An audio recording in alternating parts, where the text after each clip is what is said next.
नमस्कार दोस्तों। समझ में नहीं आ रहा कि इस वीडियो में अपनी बात मैं कहां से शुरू करूं। कल देर रात जब सोने की तैयारी कर रहा था तभी कुछ वीडियो पर मेरी नजर पड़ी और उस वीडियो को देखते और उसके बारे में सोचते सोचते मैंने तय किया था कि सुबह उठकर उन्हीं वीडियो के इर्द गिर्द अपनी बात कहूंगा। लेकिन आज जब सुबह सोकर उठा तो टेलीविजन स्क्रीन पर जो खबरें तैर रही थी वो ज्यादा तकलीफ देती थी, चिंताजनक थी, हृदय विदारक थी। ये खबरें थी रात भर में 16 मजदूरों की मौतों की। जब आप सो रहे थे गहरी नींद में तो 16 मजदूर देश के अलग अलग हिस्सों में या तो कुचल दिए गए या सड़क हादसों के शिकार हो गए। जरा मैं इसकी बात कर लूं, उसके बाद फिर मैं उस वीडियो की बात करूंगा जिस वीडियो पर मैं अपनी बात कहना चाहता था। और वो सारे वीडियो बहुत अहम हैं। वो सारे वीडियो सरकार और सिस्टम के मुंह पर, चेहरे पर कलंक की तरह है, लानत की तरह है। तमाम योजनाएं, घोषणाएं, पैकेज, 20 लाख करोड़, आत्मनिर्भर भारत, ये सारी बातें अपनी जगह और वो त्रासद तस्वीरें, वीडियो अपनी जगह जो थम नहीं रहा है। प्रधानमंत्री बोलकर चले गए, निर्मला सीतारमण के ऐलान का सिलसिला शुरू हो चुका है, लेकिन हादसे न तो हादसे थम रहे हैं, न मजदूरों की त्रासदी खत्म हो रही है, न उनके चलने और मरने का सिलसिला थम रहा है। तो ये जो जानकारी है जो कल रात की, जो अभी नवभारत टाइम्स वेबसाइट पर मैं देख रहा था, पंजाब से पैदल बिहार के लिए निकल चुके 6 मजदूर सहारनपुर मुजफ्फरनगर हाईवे पर एक बस की चपेट में आकर कुचले गए। चश्मदीदों की जो जानकारी है जो इस वेबसाइट में छपी है उसके मुताबिक 10 मजदूर पैदल जा रहे थे, ग्रुप में थे। चलते चलते वो रोटियां खा रहे थे, रोटी और सब्जी लपेट कर खा रहे थे, क्योंकि शायद वो रुकना नहीं चाहते थे। और उसके बाद तभी एक बस गुजरी और मजदूरों को रौंदती चली गई। 6 की मौके पर मौत हो गई, 4 अभी अस्पताल में है। अभी पता चला कि बस ड्राइवर ने शराब पी रखी थी। मौका वारदात पर रोटियां और सब्जियां बिखरी हैं, कुछ चप्पल, कुछ कपड़े, कुछ निशानियां, वैसे ही जैसे आपने औरंगाबाद रेलवे ट्रैक पर देखा था। ये मजदूर पैदल जा रहे थे। गौर करते जाइएगा, सरकार की तमाम घोषणाएं, तमाम ऐलान, गृह मंत्रालय की वो नसीहतें कि मजदूर अगर पैदल जाते दिखें तो उन्हें राज्य सरकारें इंतजाम उनके लिए करे, उन्हें शेल्टर होम में रखा जाए और उनके जाने का इंतजाम हो। लेकिन उसके बाद भी हजारों मजदूर देश के अलग अलग हिस्सों में सड़कों पर यूं ही पैदल चल रहे हैं। कहां हैं वो सरकारें जिन्हें उनके लिए इंतजाम करना था, और कहां है वो होम मिनिस्ट्री की गाइडलाइंस पर अमल जिसके मुताबिक उन्हें यूं सड़कों पर नहीं चलना था, उनके लिए बस और ट्रेनें होनी थी। चलिए, ये तो सरकारें जो कर रही हैं वो आप देख रहे हैं, लानत के काबिल भी नहीं है, क्योंकि इस तरह के हादसों में करीब करीब 125 से 150 मजदूरों की मौत हुई है। और उसके बाद त्रासद तस्वीर जो है वो तो है ही, जिसका जिक्र मैं कई बार कर चुका। आज कुछ नए वीडियो भी आपको दिखाऊंगा, हो सकता है उसमें से कुछ वीडियो आपने वायरल के रूप में देखे भी हो। ये 6 मजदूरों की मौत। उसके अलावा गुना में, मध्य प्रदेश का ये शहर है ग्वालियर के पास, गुना में एक टैंकर में मजदूर जा रहे थे, बस से टकराई और 8 मजदूरों की गुना में मौत हो गई। टैंकर में जा रहे थे। आप देख रहे हैं मजदूर कैसे कैसे चल रहे हैं। पहले भी मिक्सर, टैंकर और तमाम वीडियो तस्वीरें हम देख चुके हैं। तो उसमें 8 मजदूरों की मौत हो गई। ये 80-85 मजदूर एक टैंकर में भरकर जा रहे थे, मुंबई से उन्नाव जा रहे थे। खाली बस से टकराई और 8 की मौत हो गई, 55 घायल है। इसके अलावा समस्तीपुर में भी ऐसे मजदूरों की मौत की खबर है।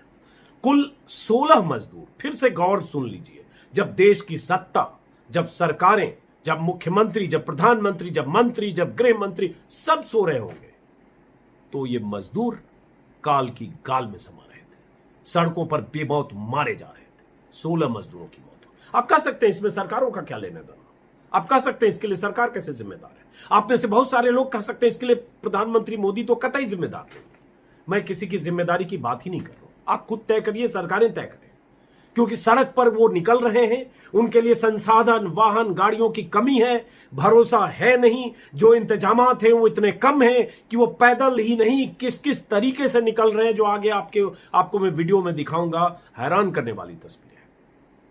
क्या ये तस्वीरें, क्या ये वीडियो प्रधानमंत्री मोदी, महाराष्ट्र के मुख्यमंत्री उद्धव ठाकरे, यूपी के मुख्यमंत्री योगी आदित्यनाथ, मध्य प्रदेश के मुख्यमंत्री शिवराज सिंह चौहान, क्या उन तक ये सारे वीडियो, ये खबरें, ये तस्वीरें नहीं पहुंचती हैं? क्योंकि यही वो रास्ता है जहां से मजदूर गुजर रहे हैं। महाराष्ट्र से, मुंबई से मजदूरों का लंबा सिलसिला है। अभी मैं किसी वेबसाइट पर देख रहा था कि 25 लाख, 23 लाख से 25 लाख मजदूर तो सिर्फ महाराष्ट्र से निकले हैं। तो ये सबको दिख नहीं रहा है, और दिख रहा है तो इंतजाम इतने नाकाफी क्यों हैं कि बसों में लटकर, टैंकर में लटकर, टेंपो में बैठकर, रिक्शे पर चलकर, साइकिल पर चलकर, और उसके बाद उनमें से बहुत सारे मौत के मुंह में समा रहे हैं, कोई चलते चलते पहुंचकर मर रहा है। तो ये तो थी मजदूरों की मौत की बात। अब जो कुछ तस्वीरें जिसने मुझे बेचैन की, और हालांकि आज के अखबार और वीडियो में कई ऐसी तस्वीरें हैं, लेकिन एक वीडियो, क्योंकि जब बहुत सारे मध्यम वर्ग के लोग नाराज होते हैं कि मजदूरों की बात इतनी क्यों की जा रही है, सरकार ने तो पैकेज का ऐलान कर दिया, बस खाओ पियो मस्त रहो। एक वीडियो जो एनडीटीवी के रिपोर्टर ने शूट किया नासिक मुंबई हाईवे पर, मैं उसके बारे में कुछ मुझे बोलने की जरूरत नहीं है, आप खुद सुने और देखें और समझ जाएंगे आप। ये वीडियो कल परसों रात से कुछ वायरल भी हुआ है, हो सकता है आप में से कुछ लोगों ने देखा होगा। इस वीडियो में दिख रहा शख्स जिससे रिपोर्टर ने बात की है, वो एक टेम्पो ड्राइवर है, परिवार के साथ, रिश्तेदारों के साथ जा रहा था। वो इस दुनिया में नहीं है।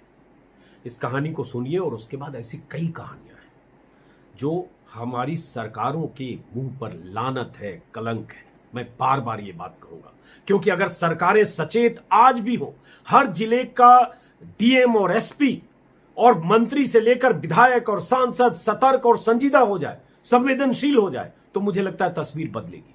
ये देश सक्षम है कि मजदूरों को बस से, ट्रेन से, जैसे भी हो उनके घरों तक भेज सकता है। लेकिन पता नहीं क्या हो गया सिस्टम, पता नहीं वो चिंता कहां नदारत है। आप औपचारिकताएं करते हैं, कुछ बस चलाकर, कुछ ट्रेन चलाकर, और उसके बाद ये सिलसिला जारी है। चलिए, ये मेरा आक्रोश है जो बार बार निकलता है। मैं अब चुप रहता हूं 1 मिनट 40 सेकेंड। इस वीडियो को आप देखिए, उसके बाद ऐसे कई और वीडियो मैं दिखाऊंगा, और अपने दिल में, अपने भीतर झांक कर देखिए कि क्या सरकारों के इंतजाम काफी हैं? क्या पैकेज 20 लाख करोड़ एमएसएमई और सबके अलग अलग सेक्टर में मिलने से इनकी जिंदगी पर कोई फर्क पड़ रहा है या पड़ने वाला है? देखिए जरा। लेकिन रुकने को तैयार नहीं है यहाँ पर, क्यों ऐसा कर रहे हैं आप लोग? सर, प्रॉब्लम ये है कि मकान का भाड़ा जो इसका है वो तो मांगेगा, बिजली का बिल मांगेगा, खाने को सर कोई इंतजाम नहीं है। और जो भी खाना मिलता है, तो अगर आप ड्राई फ्रूट दे देते हो तो उसको पकाने के लिए ईंधन चाहिए, किधर से लाएंगे? अच्छा, एक बात बताइए, तो आप लोग सब एक परिवार से हैं या इनसे क्या पैसा है? नहीं सर, ये हमारे सब रिलेटिव हैं। और सब सरमती से सब लोग बैठे हैं। जो भी पैसा हम लोगों के बीच में, मतलब डीजल का खर्चा आएगा सर, उसी पे अफोर्ड करके चले जाएंगे। ठीक है। आपके हाथ भी मैं देख रहा हूँ पूरा काला पड़ चुका है, क्यों, ऐसा क्या हुआ? ये गाड़ी खराब हो गई थी। रात में अपन 11 बजे इधर आए तो गाड़ी खराब हो गई, तो इतना इंतजार करना पड़ा। अभी लॉकडाउन की वजह से किसी तरह का कोई इंतजाम नहीं था। कहाँ से निकले हैं आप?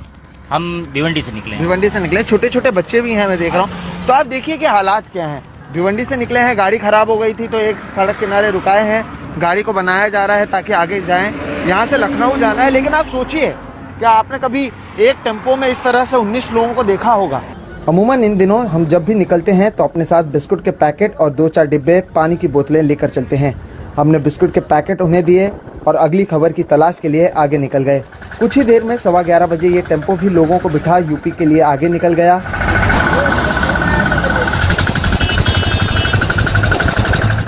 शाम करीब 4 बजे हम नासिक से लौटते हुए इसी हाईवे पर थे।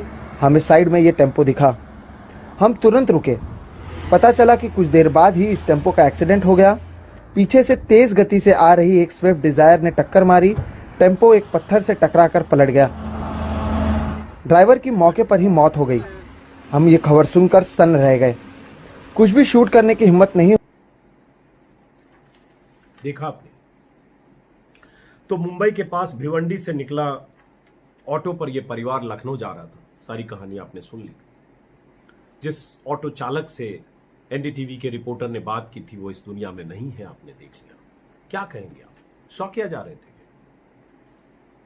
या जैसे प्रधानमंत्री ने कहा कि देश के मजदूरों श्रमिकों ने तपस्या और त्याग किया है, ये त्याग और तपस्या के लिए जा रहे थे, बेमौत मारे गए।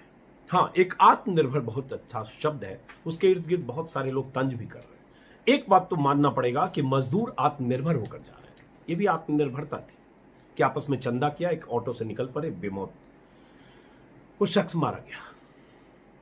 उसकी पत्नी घायल है, बच्चे घायल हैं और इलाज चल रहा है, जो एनडीटीवी की खबर के मुताबिक। मैं इस पर कुछ ज्यादा बात करूं कोई मतलब नहीं है। अगर आपके दिल में दर्द है, सरकार और सिस्टम के दिलों में या उनके भीतर कोई संवेदना है तो असर होना चाहिए, लेकिन मुझे कोई असर होता दिख नहीं रहा। छिटपुट इंतजाम है, कुछ ट्रेनें हैं, कुछ ऐलान हैं, कुछ घोषणाएं हैं और उसके बाद त्रासदी का सिलसिला है। रात भर में 16 मजदूरों की मौत हो जाती है और उसके बाद आप शाम को देखेंगे, फिर आप चैनलों पर बहस में देखेंगे कि बीजेपी के प्रवक्ता ताल ठोकते हुए कहेंगे कि देश की कैसे दिशा बदलती। हाँ, देश की दिशा बदलेगी, अर्थव्यवस्था के लिए आपने ऐलान किया, इसमें कोई शक नहीं। हालांकि उसमें बहुत सुराख है, उसका बहुत पोस्टमार्टम हो रहा है। आपने कहा 20 लाख करोड़ 10 लाख करोड़ का ऐलान पहले हो चुका था, उसको जोड़ा, सारी कहानियां हैं, लेकिन उस पर मैं जाकर भटकूंगा नहीं। अभी मैं यहीं केंद्रित रहना चाहता हूं। दूसरा वीडियो एक है, एक एक करके आप देखिए तस्वीरें और उसके बाद सिर्फ हम इस पर बात करेंगे। दूसरा वीडियो है हैदराबाद में मजदूरी करने वाला एक शख्स, रामू घोरमारे नाम का यह शख्स अपनी पत्नी को लेकर, धनवंता बाई उनकी पत्नी थी, काम बंद हो गया, ठेकेदार ने इनको नौकरी से निकाल दिया। यह नौकरी क्या होती है, कॉन्ट्रेक्चुअल लेबर होते हैं, निकाल दिया। और जब कोई रोजगार और पैसे दोनों नहीं रहे तो घर वापसी का साधन खोजा, नहीं मिला तो अपनी प्रेग्नेंट वाइफ, गर्भवती पत्नी और 2 साल की बेटी को लेकर निकले। मध्य प्रदेश के बालाघाट इनको जाना था, 800 किलोमीटर का सफर था, कुछ किलोमीटर तक चले, हिम्मत जवाब दे गई। फिर इन्होंने अपने से जुगाड़ से आत्मनिर्भर, प्रधानमंत्री ने कहा ना आत्मनिर्भर मजदूर ने किसी ढंग से गाड़ी बनाई बांस और लकड़ी से और उसके बाद उस गाड़ी पर लेकर वीडियो आप तो कोई शासन ने आपको कोई व्यवस्था नहीं दी, खींचते हुए 17 दिन बाद ये परिवार बालाघाट पहुंचा। 17 दिन सोचिए, प्रेग्नेंट वाइफ, गर्भवती पत्नी और बच्चे को लेकर ये बेरोजगार मजदूर बालाघाट पहुंचे, रजे गांव में। तो आपकी मेडिकल जांच वगैरह हो गई? तो आपको वहाँ जो हैदराबाद में किसी तरीके की अब आप जरा सोचिए इन तस्वीरों के बारे में, वीडियो के बारे में और इनकी चिंता में क्या आप शामिल हैं? क्या सरकारें शामिल हैं? और सरकारें शामिल हैं तो ये सड़क पर क्यों दिख रहे हैं? क्या इनके लिए इंतजाम काफी हैं? अगर इंतजाम काफी हैं, 100 ट्रेनें खोल दी गई, कुछ बसें चला दी गई, वो सारी काफी हैं, तो फिर ये सड़कों पर क्यों है? क्यों नहीं मध्य प्रदेश के मुख्यमंत्री शिवराज सिंह चौहान, यूपी के मुख्यमंत्री योगी आदित्यनाथ, पंजाब के मुख्यमंत्री कैप्टन अमरिंदर सिंह, महाराष्ट्र के मुख्यमंत्री उद्धव ठाकरे, राजस्थान के मुख्यमंत्री अशोक गहलोत, सारे मुख्यमंत्री प्रधानमंत्री के नेतृत्व में, मैं बार बार कह रहा हूं, क्यों नहीं सिर्फ इसी इशू को एड्रेस किया गया या इस तरह से व्यवस्था की गई कि मजदूर सड़क पर इस तरह से नहीं दिखने चाहिए? उनके लिए हजारों बसें चलाने की बात हो तो चलाई जाए। हालांकि अब कहा जा रहा है कि फिर व्यवस्था होती है, लेकिन मैं ये कह रहा हूं, ऊंट के मुंह में जीरे का फोरन जैसा है। जितनी भयानक त्रासदी है, जितने बड़े स्तर पर पलायन है, उसके मुताबिक 10-20% शायद इंतजाम है। इसलिए ये तस्वीरें हम देख रहे हैं। ये बालाघाट की तस्वीर है। एक और वीडियो वायरल हो रहा है, वो भी है कि इंदौर के पास कुछ रिपोर्टर्स ने शूट किया है कि एक परिवार बैलगाड़ी से जा रहा है, उसमें एक बैल जुता हुआ है और एक में कभी पत्नी और कभी पति उस गाड़ी को कंधा दे रहे। हालांकि उसको लेकर कुछ कंफ्यूजन है। कुछ अमर उजाला में आज उसके बारे में है कि राजस्थान पहुंचने के लिए जा रहे थे और ये परिवार महाराष्ट्र से निकला था और बैल की मौत हो गई, इसलिए कभी परिवार में बेटा, माँ, पिता, ये सब एक बैल की जगह वो कंधे पर उसको बैल के साथ जुटते हैं। लेकिन इसको लेकर दूसरी तरह की भी बात है कि शायद इंदौर के आसपास के थे। तो मैं उस तथ्य पर कहां से चले उस पर गए बगैर ये तो है कि हकीकत है, और ऐसे कई किलोमीटर तक ऐसे चलते देखे गए। मैंने खुद इंदौर में 1-2 रिपोर्टर्स से भी अभी बात की, अखबार में खबर देखने के बाद, वायरल वीडियो देखने के बाद। हकीकत तो यह है। उसके बाद अलग अलग शहरों की बहुत सारी चिंताजनक तस्वीरें हैं, और ये तस्वीरें जितनी बार मैं देखता हूं, एक महिला की तस्वीर आपने देखी होगी शायद, सूटकेस पर लिटाकर अपने बच्चे को, छोटे बच्चे को चली जा रही है, झांसी जा रही है, पंजाब से आगरा होते हुए।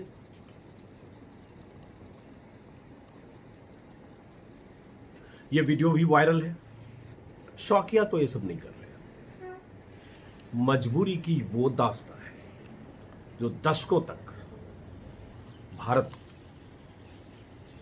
के नागरिकों को याद रखना चाहिए, और सत्ता और सरकार के चेहरे पर लानत की तरह चिपकी रहेगी। 50 साल बाद भी कोई रिसर्च करेगा भारत में कोरोना पर, तो ये तस्वीरें कहीं से निकलेगी और याद दिलाएगी कि भारत में मजदूरों की क्या स्थिति थी जब देश और दुनिया कोरोना से मुकाबला कर रहा था। मैं सरकार के इंतजामों पर बार बार सवाल उठा रहा हूं, इसलिए क्योंकि सारे इंतजामों के बाद अगर नतीजा यह है तो हमें नतीजे पर बात करनी चाहिए कि आपकी घोषणाएं, आपके ऐलान, आपके इंतजामात लाख बेहतर हों जिसके आप दावे करें टेलीविजन चैनल पर, प्रवक्ता के तौर पर, नेता के तौर पर, मुख्यमंत्री के तौर पर, प्रधानमंत्री के तौर पर। जमीनी हकीकत वो है जो इन तस्वीरों में दिख रही है। एक और तस्वीर आज मैंने देखी, दैनिक भास्कर में छपी हुई। पैदल चलकर आंध्र प्रदेश हैदराबाद से, या हैदराबाद के आसपास से, तेलंगाना आंध्र प्रदेश, कहीं भी आंध्र प्रदेश लिखा हुआ है, रांची पहुंच गए मजदूर। बिहार जाने वाले थे और चप्पलें घिसकर टूट गई, किसी की पैर की नसें फूल गई है, पता नहीं घर कब पहुंचेंगे क्योंकि वहां से उनको बिहार जाना है। तो समझिए कि आंध्र प्रदेश से रांची पहुंचे पैदल, और इसके बारे में भी है कि ये 1 महीने 8 दिन में पहुंचे। 38 दिन तक चलते रहे मजदूर, रांची पहुंचे हैं आंध्र प्रदेश से। जरा सोचिए, सिर्फ अगर आप नहीं सिहरते हैं तो आप इंसान नहीं हैं। अगर आपके भीतर की संवेदना ये सब सोच के भी कहीं आपको विचलित नहीं करती है तो आप इंसान नहीं है। ये बात मैं सरकारों से भी बार बार कह रहा हूं। ये तस्वीर भास्कर में छपी है, और मैं ये सारी तस्वीरें, सारी खबरें जानबूझकर अखबारों के सोर्स, सूत्र और अखबारों की कतरने लगाता हूं, क्योंकि ये व्हाट्सएप की खबरें नहीं है। और अगर कहीं कुछ गलतियां हैं तो उसके बाद फिर आगे पता चलेगा कि इसमें कुछ सच है, कुछ गलत है। लेकिन व्हाट्सएप की खबरों की बजाय मैं अखबारों के सोर्स पर ज्यादा भरोसा करके वही खबरें आपको बता रहा हूं जो अखबारों में छपी है। यह राजस्थान की खबर हो गई, दुर्घटना की खबर मैं आपको बता चुका। अब कुछ और चीजें, अब जो मैं हैदराबाद की एक और गर्भवती महिला की कहानी है जो छत्तीसगढ़ से सफर पर निकली, 800 किलोमीटर लंबे सफर पर। ऐसी बहुत सारी कहानियां बिखरी पड़ी हैं, क्या क्या बताएं आपको। एक 3 बुजुर्गों की कहानी वीडियो वायरल हो रहा है। लंबे सैकड़ों किलोमीटर के सफर पर 3 बुजुर्ग निकल चुके, जिसमें शायद 2 विकलांग। वो तस्वीरें भी वायरल हुई। आज मैं 4-5 राज्यों के रिपोर्टर से बात कर रहा था, यही समझने के लिए कि कहीं इसमें कुछ तस्वीरें, कुछ ऐसा तो नहीं है, पुरानी है, फैब्रिकेटेड है, लोकल स्ट्रिंगर ने कुछ ऐसा शूट कर लिया। क्योंकि ऐसी शिकायतें कई बार आती है कि आप फोटो ऑप के लिए ऐसी चीजें करते हो। तो एक सीनियर रिपोर्टर ने कहा मध्य प्रदेश में, एक चैनल के ब्यूरो चीफ ने, कि सर आज की तारीख में आप किसी भी हाईवे पर चले जाइए, आपको ऐसी तस्वीरें अपने आप एक खोजना चाहेंगे 20 मिलेगी। तो जरूरत नहीं किसी स्ट्रिंगर को फैब्रिकेट करने की। आप कैमरा जहां खोलेंगे, जहां आप लेंस को किसी पर फोकस करेंगे, वहीं कोई मजदूर की त्रासदी आपके कैमरे में कैद होगी। ये त्रासद स्थितियां क्या सरकार को नहीं दिख रही है? और अगर दिख रही है तो सिर्फ गाल बजाकर आप मुक्त हैं, और आप मान लिया कि आपने देश में सब कुछ कर दिया, अर्थव्यवस्था का पहिया घुमा दिया। मजदूर यहां चप्पल घिसते हुए सड़क पर जा रहे हैं और आपने मान लिया कि आपने पहिया घुमा दिया। और मैंने पहले भी सवाल किया था, और मैं प्रधानमंत्री मोदी से मैंने सवाल किया था, फिर कह रहा हूं, चूंकि मैं मानता हूं कि प्रधानमंत्री मोदी का कहना बहुत मायने रखता है, और चप्पल का जिक्र उन्होंने भाषणों में किया था। और ये सारे चप्पल वाले लोग हैं, बल्कि बहुतों के पास चप्पल जूते नहीं हैं, नंगे पांव जा रहे हैं, पैरों में छाले हैं, और कई बार उनको कोई राहगीर उनको चप्पल दे रहा है, कई बार प्लास्टिक की बोतलें चप्पल की शक्ल में। एक बार मैं फिर से, चूंकि मैं मजदूरों की बात कर रहा हूं और मैं चाहता हूं कि एक कंप्रिहेंसिव वीडियो हर बार बने। एक बार मैं फिर से करीब 40 सेकंड के लिए चुप रहूंगा, वही वीडियो याद दिलाने के लिए, सिर्फ सिस्टम को याद दिलाने के लिए, प्रधानमंत्री मोदी समेत सबको याद दिलाने के लिए। एक बार वो वीडियो मैं चाहता हूं आप सुने, जिसमें प्रधानमंत्री मोदी ने चप्पल का जिक्र किया था। सुनिए। है कि हवाई जहाज में कौन लोग बैठने चाहिए, ये जो एक बना हुआ है ना, बड़े बाबू, बड़े बड़े लोग, धनी लोग, ये दुनिया उन्हीं के लिए है।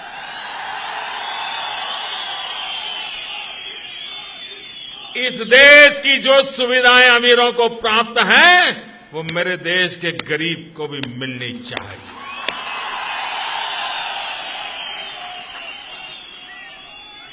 जो सामान्य व्यक्ति हवाई चप्पल पहन करके घूमता है, वो मुझे हवाई जहाज में दिखना चाहिए। ये मेरा सपना है।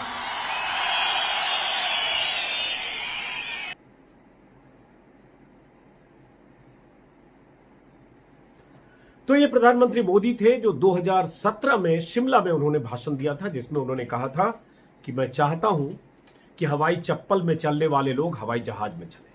अमीरों को जो सुविधा मिली हुई है वो गरीबों को मिले, लेकिन हवाई चप्पल वाले लोग कहां चल रहे हैं, कहां मर रहे हैं, कहां बिलख रहे हैं, कहां घिसट रहे हैं, कहां त्रासद स्थिति में से गुजरते हुए बेमौत मारे जा रहे हैं। उनकी रोटियां सड़कों पर बिखरती है, सब्जियां सड़कों पर बिखरती है, और उसके बाद उनकी त्रासदी की खबरें हर रोज आती है, हर सुबह आती है, हर शाम आती है, हर दोपहर, हर रात आती है। लेकिन सरकार ने मान लिया कि पैकेज का ऐलान कर दिया, सारी चीजें बदल गई, व्यवस्थाएं बदल गई और बदल जाएंगी, और इन मजदूरों की त्रासद स्थिति पर कोई सुधार होता फिलहाल तो नहीं दिख रहा।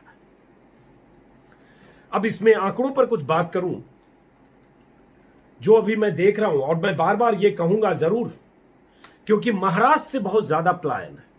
महाराष्ट्र से अगर इतना ज्यादा पलायन है और उद्धव ठाकरे की सरकार है, तो बहुत बड़ा सवाल उद्धव ठाकरे की सरकार पर है। दैनिक भास्कर की एक रिपोर्ट के मुताबिक अभी मैं देख रहा हूं कि महाराष्ट्र में 10 दिन में 25 लाख मजदूर यूपी बिहार के लिए निकले।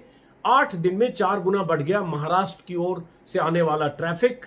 ये लोग मध्य प्रदेश से होते हुए यूपी बिहार की तरफ बढ़ रहे हैं। मुंबई आगरा हाईवे पर चेक पोस्ट है, वहां बहुत सारे लोग फंसते हैं। बिजासन घाट के पास मजदूरों के लिए बस की सुविधा शुरू की गई, क्योंकि वहां थोड़ा टकराव हुआ। और 10 दिन में निकले वाहनों का एक ग्राफिक्स छापा है, जिसमें ट्रक 40,000 ट्रक पर 20 लाख मजदूर निकले। अंदाजा होगा, दैनिक भास्कर के हवाले से बोल रहा हूं। मिनी ट्रक 15,000, जिसमें 4.5 लाख मजदूर निकले। मिनी और कोई वाहन है जिसमें जो 15,000, जिसमें 2 लाख मजदूर निकले। कार टैक्सी से 50,000, ऑटो रिक्शा से 40,000 ऑटो रिक्शा निकला, जिसमें 2 लाख मजदूर निकले। ये सारी कहानियां और सारी जानकारियां, सारे आंकड़े उपलब्ध हैं। मैं कोई ऐसी चीज नहीं है जो मैं रॉकेट साइंस है कि कहीं मैं अपने सूत्रों से इकट्ठा कर रहा हूं। जितनी आसानी से ये सारी चीजें मुझे मिल रही है, उतनी आसानी से सरकारों के पास होगी, चाहे वो केंद्र की सरकार हो चाहे राज्य की सरकार हो। लेकिन सरकारों के इंतजाम पर सवाल आज भी है कि गृह मंत्रालय के उस निर्देश के बाद कि मजदूर सड़कों पर नहीं चलें, पटरियों पर नहीं चलें, और अगर चलते दिखें तो राज्य सरकारों की जिम्मेदारी है कि उन्हें शेल्टर होम में ले जाएं, उनके लिए इंतजाम करें और उन्हें भेजने के इंतजाम करें। लेकिन कहां भेजा जा रहा है, कितने इंतजाम है, और अगर इंतजाम है तो सड़कों पर हजारों मजदूर बल्कि लाखों मजदूर क्यों हैं? इन सवालों का जवाब क्या गृह मंत्रालय को नहीं देना चाहिए? क्या इन सवालों का जवाब, जैसा कि मैंने कहा, बाकी राज्यों के मुख्यमंत्रियों को नहीं देना चाहिए? काश को जवाब देता। हम देखेंगे निर्मला सीतारमण लगातार प्रेस कॉन्फ्रेंस में लुभावन दावे, वादे, नारे, घोषणाएं, पैकेज, ये सारी चीजें आएगी। लेकिन उस पैकेज में, पैकेजिंग वाले उस पैकेज में ये मजदूर हैं क्या? और अगर हैं तो प्रधानमंत्री के भाषण के 48 घंटे बाद भी इनकी स्थितियों में सुधार कहां है? और इनके पास क्या पहुंचेगा? इनकी जेब में क्या पहुंचेगा? इनके खाते में क्या पहुंचेगा? ये सारे सवाल अभी हैं, और जितना पहुंचेगा क्या उससे उनकी तस्वीर बदल जाएगी? ये सारे सवाल। फिलहाल इस वीडियो को यहीं खत्म करता हूं, ये बताते हुए कि जो मजदूर मारे गए सहारनपुर मुजफ्फरनगर हाईवे पर, उन मजदूरों के लिए 2-2 लाख के मुआवजे का ऐलान योगी सरकार ने कर दिया है। अब आप सोच लीजिएगा कि अगर आपको लगता है कि ये ऐलान काफी है।